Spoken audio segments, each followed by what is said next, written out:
us presentaré unes alumnes de segon de batxillerat que us explicarà la seva experiència per a aquesta etapa educativa. Llavors, Lucía, per què vols decidir o vas decidir estudiar batxillerat?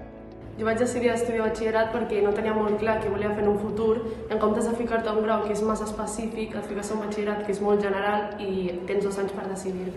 Vale. Llavors, Martina, per què vas triar el batxillerat social? Jo vaig triar el batxillerat social perquè era el que més s'ajustava amb el que volia estudiar jo en un futur i per tant també tenia assignatures que em cridaven l'atenció, com per exemple Història de l'Art o... Vale. Llavors, Helena, tu què penses d'aquest itinerari del batxillerat?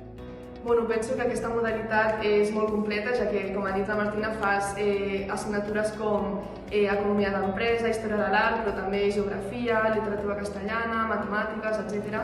i t'obre més ventalls de possibilitats. Vale, Judit, i què li diries al nou alumnat que entrés al centre a fer el batxillerat social? Tot i que el camí és una mica difícil, jo us convido que ho provi per així poder arribar al que volen ser en un futur. Molt bé. I per últim, Judit, què destacaries del professorat d'aquest itinerari?